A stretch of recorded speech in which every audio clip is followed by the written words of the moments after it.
Kenapa harga saham Bank Mandiri naik tipis? Padahal asing borong saham ini paling banyak sebursa efek Indonesia hari Jumat kemarin? Ini pertanyaan yang jawabannya bakal menentukan arah pasar saham Indonesia di hari Senin, 13 Juli 2026. Mari kita mulai dari resume pekan lalu. Indeks harga saham gabungan, atau IHSG, ditutup naik 0,83% sepanjang pekan 6-10 Juli, ke level 5.924.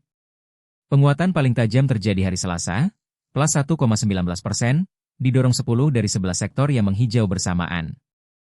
Tapi ada yang menarik.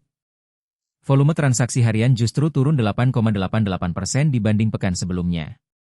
Kenapa harga naik, tapi minat transaksi malah melemah? Jawabannya ada di sentimen global. Wall Street ditutup hijau, indeks-indeks utama Amerika naik 1-2%. Tapi data ketenagakerjaan Amerika, non-farm payrolls, jauh di bawah ekspektasi, cuma 57.000 lapangan kerja baru, padahal pasar berharap 113.000. Ini bikin The Fed diperkirakan lebih hati-hati soal suku bunga, dan rupiah malah tertekan mendekati level 18.000 per dolar. Ditambah lagi, Indonesia mencatat defisit neraca dagang pertama sejak 2020. Kombinasi ini yang bikin investor domestik agak menahan diri, meski asing tetap masuk di saham-saham besar. Nah, untuk hari Senin, dua sekuritas besar punya proyeksi berbeda.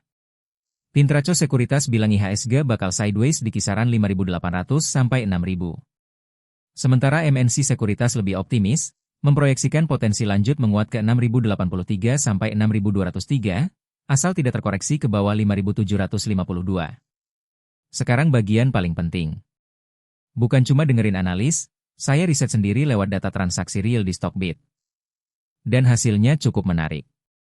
Saham yang paling banyak diborong asing hari Jumat kemarin adalah BMRI, alias Bank Mandiri, dengan nilai beli bersih 46,87 miliar rupiah.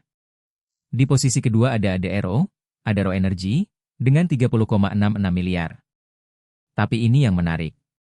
Ketika saya cek volume perdagangan BMRI, ternyata cuma 38% dari rata-rata 20 hari terakhir.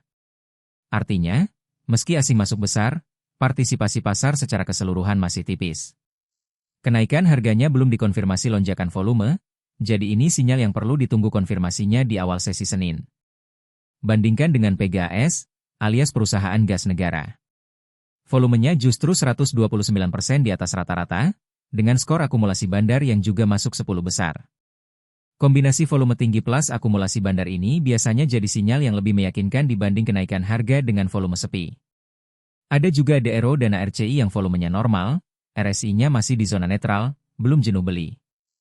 Artinya masih ada ruang naik. Begitu juga dengan TINS, Timah, Dana NTM, Aneka Tambang, yang sama-sama masuk radar akumulasi bandar dan direkomendasikan beberapa sekuritas untuk sektor pertambangan. Jadi kesimpulannya, dari semua saham yang saya cek, tidak satupun yang RSI-nya di atas 70, alias jenuh beli. Semuanya masih di zona netral, 44-58. Artinya secara teknikal, momentum kenaikan pekan lalu punya ruang untuk berlanjut, asal tidak ada kejutan negatif dari luar negeri. Tapi ingat, ini hasil riset dan analisis data, bukan rekomendasi beli atau jual. Keputusan investasi tetap ada di tangan kamu, dan pastikan sesuai profil risiko masing-masing. Kalau video ini membantu, jangan lupa like dan subscribe supaya kamu selalu update dengan analisis pasar saham Indonesia setiap minggunya. Sampai jumpa di video berikutnya.